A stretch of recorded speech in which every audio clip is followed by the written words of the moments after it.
That's Nick. And that's Joseph. And today we're here to talk about Wake Up Dead Man, a Knives Out mystery. It's the 7th film directed by Rian Johnson, which premiered at the 2025 Toronto International Film Festival. Netflix gave it a limited theatrical release, much to the chagrin of Mr. Johnson, we might add, on November 26th, and it's available to stream on their service as of December 12th, 2025. I know this director did the last Knives Out film.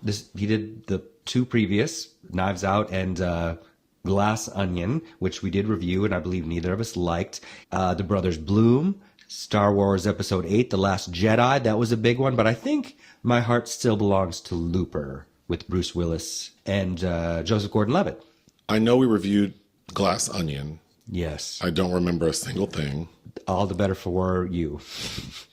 What is Wake Up Dead Man, a Knives Out mystery about? A baffling death inside a quiet church draws Benoit Blanc into a tense investigation where faith, secrets, and suspicion blur as a close community turns against itself. What is your pull quote? The latest Knives Out mystery is a moody, Lazarus-laced bit of Agatha Christie-inspired Christploitation, with Rian Johnson using a maudlin microcosm to reflect contemporary woes in a cultural climate rife with corrupt leaders wielding religious propaganda. Mine. A stellar cast keeps this overly convoluted Hercule Poirot meets Scooby-Doo mystery moderately interesting, even if it feels contractually obligated to stretch to 2.5 hours.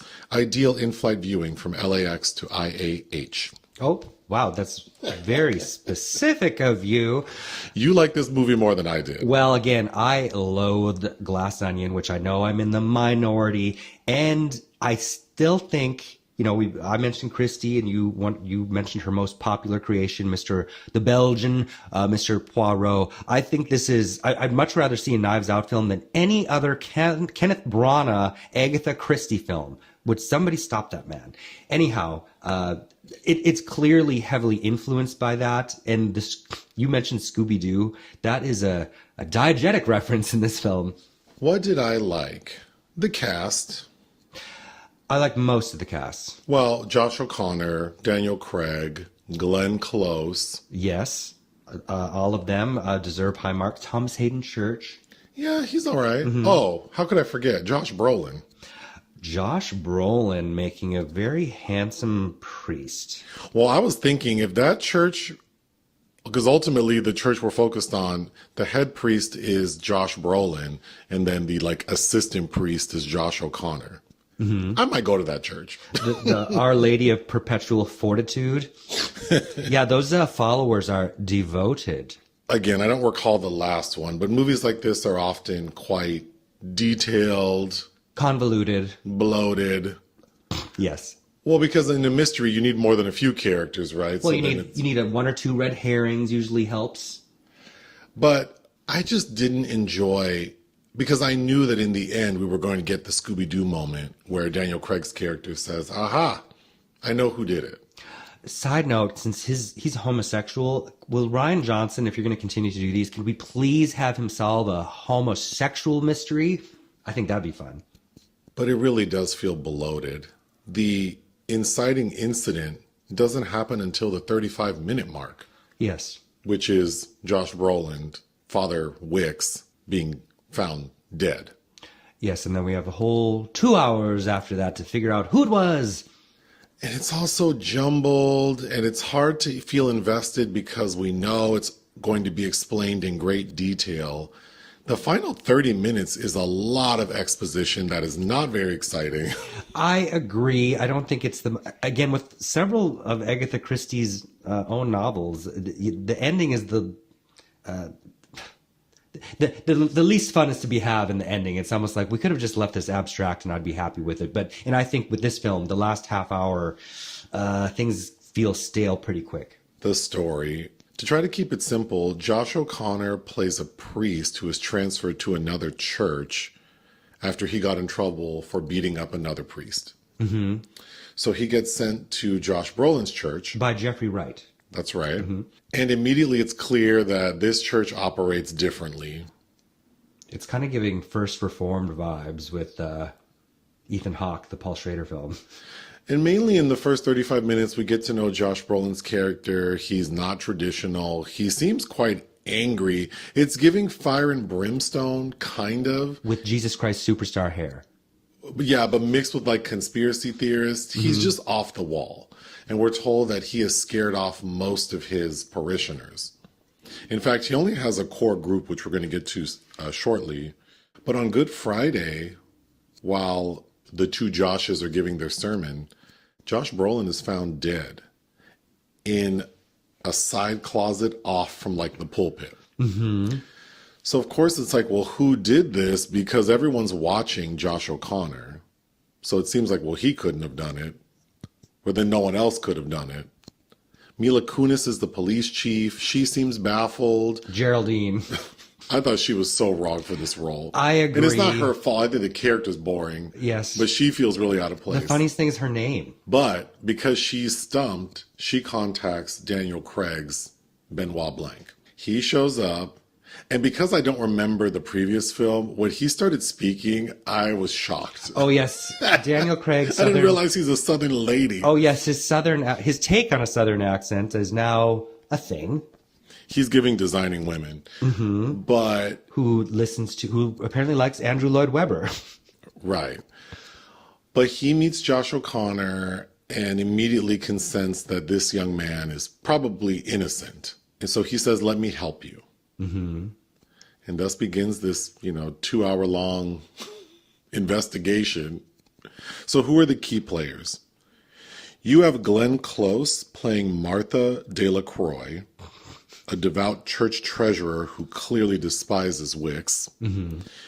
You have Kerry Washington as Vera Draven.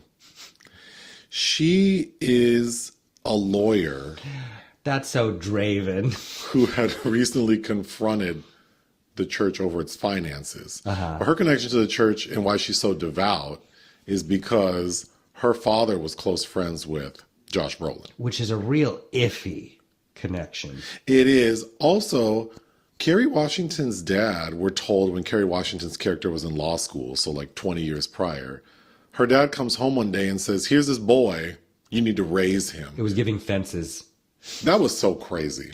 And she's just like, sure. And the big character note on her is she quit smoking to take care of this kid. That kid grows up to be this guy named Cy, played by Daryl McCormick, by far the most grating character here. Oh, by far. I couldn't stand his character. Poor thing. And we know him from Good Luck to You, Leo Grand, where he plays the escort opposite Emma Thompson. That's him? Okay, I thought I recognized him. Yeah, we've seen him. So he's like a YouTuber who has a failed political career. We find out that he was trying to be a Republican politician, but no one was checking for him. So now he just makes YouTube videos. Some people got to learn the hard way. You have Andrew Scott playing Lee Ross, who's kind of like an L. Ron Hubbard type, I think. Yes. He's a very successful sci-fi writer. Who has lost his own followers because of his political views. He's quite conservative, which is interesting casting. All of that was on purpose, yes. We have Kaylee Spaney. She is, I believe, a former athlete. Thought she was a cellist. Or musician, whatever. She was successful in whatever she was doing and had money, but then health conditions made it so she could no longer perform. So she's turned to the church and is basically being swindled by Josh Brolin's character. She's basically treating this church as if it's Lord's. Like, she's going to have a miracle performed and she can walk again. She's given all of her money to the church, thinking that somehow that'll help her be able to walk again. I mean, Brolin, what's his name in this? Wicks. I mean, he's a good looking man, but there is nothing about him that says that he is going to make you walk again. Lastly, Thomas Hayden Church plays the groundskeeper. Yeah, speaking of hair and biblical themed Samson, yes, who has eyes for Glenn. Right. Martha. And he's quite devoted to the church as well. Yes.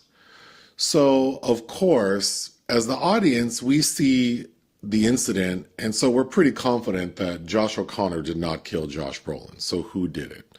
So they're running around asking everyone. Everyone kind of has motive, but everything builds up to there's a secret meeting with Josh Brolin and the parishioners. So Josh O'Connor's not there.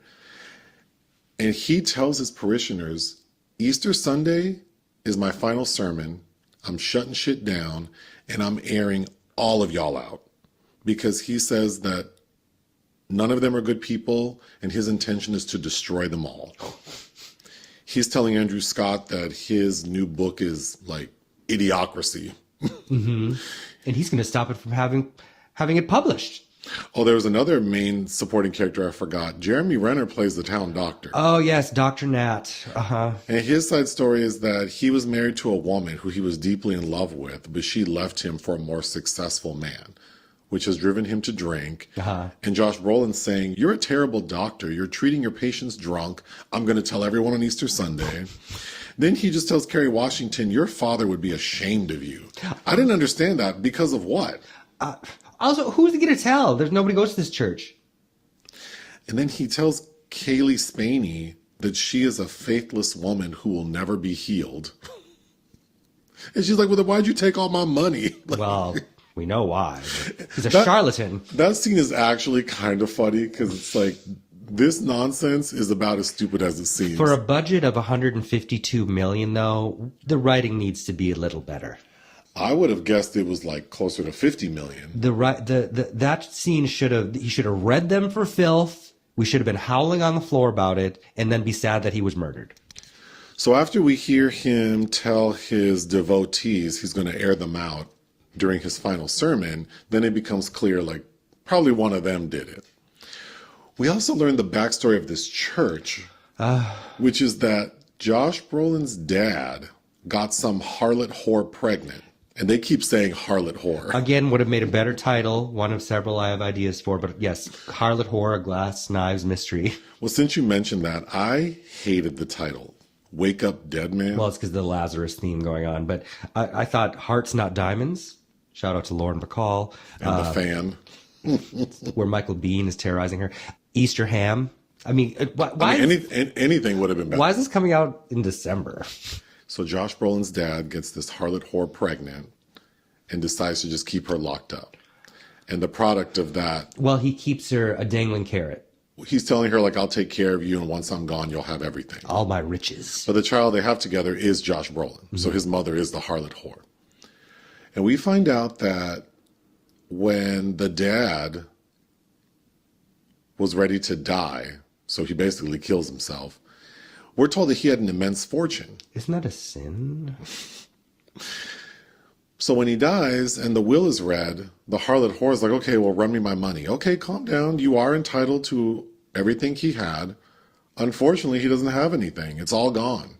Where to go? We don't know. We find out that it wasn't money that made his fortune. He was in possession of like... Bitcoin. The diamond at the bottom of the ocean of the Titanic. That's another title. This could have been Reflection at a Dead Diamond. Yeah, this huge pink diamond that apparently is worth like $80 million. Called Eve's Apple. Eve's Apple. So when the dad died, or when he was planning to kill himself, he swallowed that diamond. What's that line in Tu Wong Fu with Stockard Channing to Patrick Swayze, which is like, I would tell them I have myself a lady friend with an Adam's apple. Oh, God. It's important to know that the father is buried in a crypt, like this mausoleum that to open it requires construction equipment. Yes. But it has a feature where from the inside, you can very easily open it. And we learned that in the beginning of the film. So you already know that that's going to be a main plot point to this mystery. There's a Lazarus door. Oh, and then we have another side character we forgot, played by Bridget Everett. Louise, the woman who works for the company that was hired to open the crypt. Oh, sure. Although I'm going to get back to her. Okay. Because I felt like her scene felt like they're really trying to make this a long movie. Well, I think that they were trying to show what a pure soul Josh O'Connor is. He is my favorite part of the movie. I agree, because this could have been a really earnest performance, and it feels layered in a way that I don't know was evident in the script. By the way, this is his 4th release this year. Somehow we didn't review his previous 3 films. But once we learn that big ass diamond is in that crypt in the corpse of the father, then it's like, okay, well, someone was trying to get in there to get it. And it's Glenn Close. So she's the reason for the season. But her dumbass employs Jeremy Renner to help her. So her plan is, because she needed a tranquilizer. She hates Josh Brolin because she feels like he's not pure of heart and that if he does get that money, he's just going to abuse it. How does she even know about the diamond? She was raised by this priest because Glenn Close is older than Josh Brolin. So she was a young girl when this incident happened where the dad swallowed the diamond. And she happened to be in the church and saw all of it. She professes that the priest, Roland's father, treated her like a daughter, but that situation is more like indentured servitude. She was like that little girl, if you remember, A Little Princess with Shirley Temple. Once they find out Shirley Temple has no money, they make her work with that scullery girl. That's a good movie, actually. Well, if you like seeing Shirley Temple be abused, which was why it was my favorite as a child. She's basically like that girl who has grown up to stretch her venomous wings. So Glenn Close knew about the diamond all along, knew it was in the crypt, needed to stop Josh Brolin from getting it. So her plan was to kill him. And so they come up, I'm not even going to get into how they do it, but it's a super elaborate plan to have him killed because she wants it to look like a divine miracle. Yes. Because her plan is to kill him, and there's no reason for how he was killed, like no one can explain. He's buried in this crypt, and then she's going to have him rise from the dead, wake up dead man, and walk out of the crypt. Well, how's she going to do that? Thomas Hayden Church in this film looks like Josh Brolin's character. They have the same hairdo. Mm-hmm. And because he's in love with Glenn Close, she convinces him to help her. So basically, with the help of Jeremy Renner, the town doctor, they swap out Josh Brolin's corpse for Thomas Hayden Church, put him in the crypt, and then when the time is right, he gets up after grabbing that diamond out of the corpse and walks out of the crypt. How is everyone going to know? Because they've installed security cameras everywhere. There's a motion sensor camera. But her plan is foiled somewhat because she didn't account for the fact that Jeremy Renner might get greedy and try to steal the diamond. Who wouldn't think that? Well, especially because we know that he's heartbroken over the fact that his wife left him for a man with more money. He's a struggling, lonely drunk. Why wouldn't he take that diamond? She also doesn't account for the fact that Josh O'Connor happens to see the incident and chase down what he thinks is the resurrected body of Josh Brolin. And is in a Hitchcock wrongman syndrome trying to write his name. So, yeah, he would be lurking around there. But we didn't... The catalyst behind all of this is Josh O'Connor coming to this church. That's what instigates her to confess about knowing where the diamond is. And... Oh my God, that's the dumbest part of this to me. The only reason that Josh Brolin knows where the diamond is because Josh O'Connor challenged Glenn Close to confess her sins to Josh Brolin. Since you won't talk to me and you won't come to my prayer group, because he says basically, I bet you're scared to talk to Josh Brolin. Mm-hmm. And she's like, I ain't scared. And this lady really does go confess that I've been holding something heavy to my heart, that the diamond you seek is in the corpse of your father in that crypt over there. Not that secret, bitch. I wish she'd had a moment like Jerry Blank in Strangers with Candy where she's like, gee, maybe I am simple. I can't believe I forgot that. That is so stupid. Well, yes. Is it not? Yes. It is, for sure. And again, I was entertained enough watching this until the third act, but then thinking back on all the shenanigans, it's like, no. Why isn't this? I will say it's still better than another Agatha Christie adaptation that Glenn Close herself is in called Crooked House. That was terrible. So, of course, we have to have the final Scooby-Doo moment. They're like back to back. Where Daniel Craig says, and he does it because he's in the pulpit, so he gets onto the podium and he starts preaching about what happened and everyone's waiting to hear the finale. And he says, I don't know what happened. So everyone's disappointed. Cy, the YouTuber, captures it. That's so stupid too. Oh, I hated that. And then you go post it on YouTube about a miracle. Like, oh. And then immediately when everyone leaves and we're just left with Geraldine, Mila Kunis, the police chief, he's like, I actually do know what happened, but I'm not going to say it. I want the person responsible to confess of their own free will. Ding, ding, ding, another theme. And who walks in? Glenn Close's raggedy ass saying, yeah, I did it.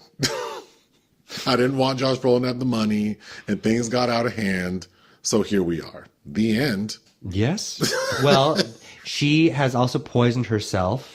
She poisoned herself with the same stuff they gave Josh Brolin. Pentobarbital, and then Daniel Craig, because it gives you numb lips, and he can tell that she's taken it, and so he rushes her to confess, and she dies in the arms of Josh O'Connor, who she says, "Oh, you're really good at this," and the diamond, the Eve's apple, falls out of her talons onto the church steps, and Josh O'Connor scoops that up. Cy is really mad, wants to sue because, of course, he's depending on that money from the diamond. And then the final shot is the diamond is nestled in the crucified Christ that has been reinstalled above the pulpit, which was that reminded me of Aronofsky's Mother. Like, I want that church to burn down, and the last thing you get is that beating diamond like a heart.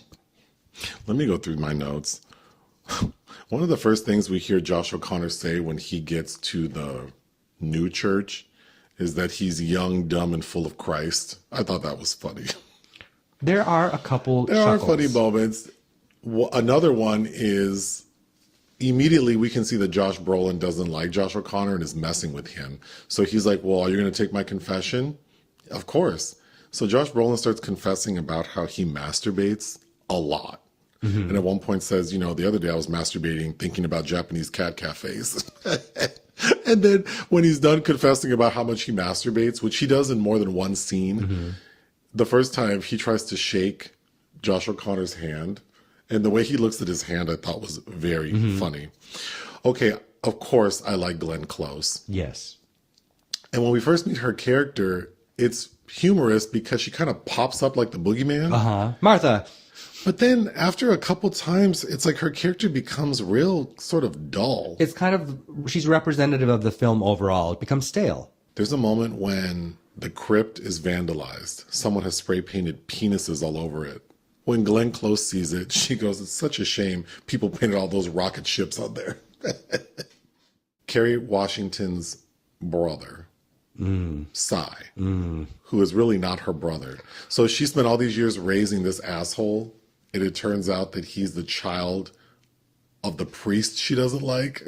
Well, you know how mad I would be? And she is. She is, but at the end of the film, we just see her standing outside of her house smoking a cigarette to resemble, like, the bad habits she gave up she can pick up again. Like, great. I know. It's like, that's all you gave up? You didn't do something more fun. But we get Cy talking about how because he kind of has a moment where he talks to Josh O'Connor and he's expressing his frustration about his political career. And Josh O'Connor says, well, maybe you need to get back to the fundamentals, the basics. And Cy goes, the basics, like show them something they hate and make them afraid it's going to take away something they love. One of the best lines. Yeah. Of the film. Also, Ms. Vera Draven didn't do a very good job raising him. If that was the product. No, she didn't. Oh my gosh. We see some of his YouTube videos and one of them is titled, There's G-O-D in Doge. I did see that as well. Still, is it too soon? Okay. The runtime. The inciting incident for Daniel Craig's character to pop up doesn't happen until the 35-minute mark. And I just don't think we needed all of this with Josh Brolin because the next 2 hours of the film, we're getting flashbacks to Josh Brolin behaving in the same way. So we could have gotten to know him through people talking about him, through the flashbacks, trying to piece together the mystery. Are you suggesting this film is belaboring its points? Yes. I agree. It's so then excessive. the first 30 minutes are unnecessary. I think we could have kept the incident that got Josh O'Connor transferred because we see him punch someone. And then the final 20 minutes of Daniel Craig explaining how he doesn't know what's going on and Glenn Close explaining what she did. Yeah, those two scenes back to back is just like, I mean, how long is that? Like 25 minutes, 20 minutes? It's a long time. Long enough. We need something succinct in there. I did, however, like Daniel Craig's little brief monologue explaining how he feels about religion. That was some decent writing and it reminded me of the Hugh Grant character in Heretic. Well, I also noted that because while I do think the sentiment is compelling, it did feel very like, this is the monologue I give in auditions. Sure, but some great vocabulary there with the perfidious bubble. Oh my gosh. So Josh O'Connor, after Josh Brolin dies, he's in the church and he's crying and praying when all of a sudden Daniel Craig walks in. And he hasn't explained who he is. He's just acting like someone coming to church. A supplicant. And so he's having a really nice conversation with Josh O'Connor. But then it's revealed too soon because Mila Kunis walks in talking about, hey, detective, whatever. So that's when Daniel Craig says, let me help you. I can see based on your demeanor that you are innocent. Your aura. So help me. So first stop is they go to the morgue to look at Josh Brolin's body, which I thought was so funny because at a point, Daniel Craig says, can we flip the body? And the way they flip his body like a pancake, I was screaming. Then they go to a bar, like the local bar. And did you notice the bartender was wearing a shirt that read, I spent the night with Burt Reynolds? Yes, that's, what's his name, Noah Segan? Yeah, he could have used more to do, I think. We're collecting more clues, and we go into Glenn Close's office, and we see that she has her book club list, and all of the books are like murder mysteries. Yes, and they're like, who chose this book club books? And Josh O'Connor goes, Oprah. At a point, Daniel Craig is trying to refer to Josh Brolin, and he confuses Msgr Jeffrey something, and he just goes, Msgr Jalapeno. I don't know. Scooby-Dooby-Doo. I like Daniel Craig. I don't know that I feel this character, though. I'd be lying. I mean, I love that he's gay, but gay for what? He's not doing anything. Well, that's the thing. Let's see him in a gay brothel murder mystery. Let's do something really scandalous and subversive. Would somebody please do that? He's also not very... It's almost like he's asexual. Yeah, that's what a gay character written by a straight person. Because it's like there are gags, like he gets in his car and what starts out, cats, skimble shanks. It needed a couple more moments like that, I think. It's a little more juice. So again, it just feels so bloated because there are all these little details that we're trying to piece together. Well, I'm not trying to piece together because I know they're just going to explain it to me in the end. But one of them is that there was a flask in the closet where Josh Brolin was found stabbed. Yeah. But no one knew that because Josh O'Connor had taken it because he wanted to preserve his fellow priest's dignity. But that was a very important clue because ultimately we learned that flask was spiked with pentobarbital. Mm-hmm. We also... My favorite drug. When we see Josh Brolin in the casket, he looked crazy. Mm-hmm. I really hope I could find a picture of that. At a point, Josh O'Connor hosts a prayer meeting, but his intention is to do it with the core group of parishioners without Josh Brolin. So he starts and they're all like, well, wait, where's Josh Brolin? Well, he's not coming. It's just us. Oh, well, we don't want to have a secret prayer meeting. It's very clear they're all scared of him. And that bothered me because I feel like a theme in this movie is that it almost feels like they're trying to say that all of these parishioners are kind of abused by Josh Brolin's character, but that they can't let him go. Mm-hmm. And that makes sense to me, but it feels so lukewarm in this movie. It does. I think it's too obvious about some things it's saying, and then falls short in a lot of other important ways. There is a funny moment, though, in that scene because Andrew Scott is concerned, saying that if they continue to discuss issues in the church, the idiot versions of all of us will end up on Netflix. Did his worst dreams come true? Then we find out about Eve's apple. And so, of course, that's a clue they're trying to find. And they find this ornate, it looks like a snow globe, but it's almost like a jewelry box. A jewelry box, yeah. That has... Russian lettering on the back? That has a Santa Claus in it, I think. It's Jesus. Oh, is it Jesus? Same thing, pretend. But they are trying to figure out is this the clue to where the fortune is? Well, at that point, they think that he's wired it to a Swiss bank account and they want the account numbers. So they must be located somewhere. That's right. Mm-hmm. Okay, the scene with the construction lady. Bridget Everett. It's a sweet scene because, like you already said, it demonstrates that Josh O'Connor truly his mission is to help people. He's found his light. Through Christ. But then it also felt like, okay, so let's add 6 more minutes to this movie. What did it serve? Because the only reason he's on the phone with her is because they're trying to find out who called to order the machine that would open up the crypt. There's a much more cohesive way for him to do that, and it could have been done with the characters that he already has and would have showcased how he is full of grace, even for those who don't have grace to give themselves. Like, he could have done that with the parishioners already. Like, somebody could have opened up to him and then kicked rocks at him. Like, as the mystery is winding down, we see that in the basement of the church, Josh Brolin's body has been dipped in acid.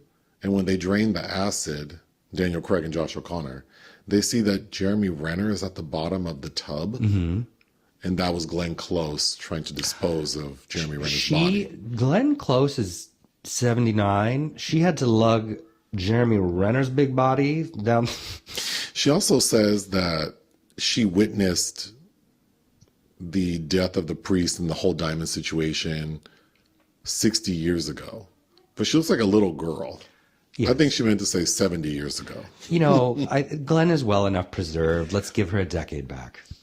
The harlot whore. So disrespectful. We see her twice tearing up the church. Grace. That felt excessive. Yes. Again, it's very repetitive. I just don't understand that. Josh's character's last name is Duplenticy. I think that's funny. Again, there are funny elements. It just... It's lacking something that feels as genius as it is professing to be. So then what would you give Wake Up Dead Man, A Knives Out Mystery? 2.5. This did not work for me. I'm still going to give it 2.5. It's okay, like if you're on an air. I feel like this would only be tolerable to me if I'm stuck in a space for a certain amount of time that matches the runtime of this movie. It's better than Glass Onion.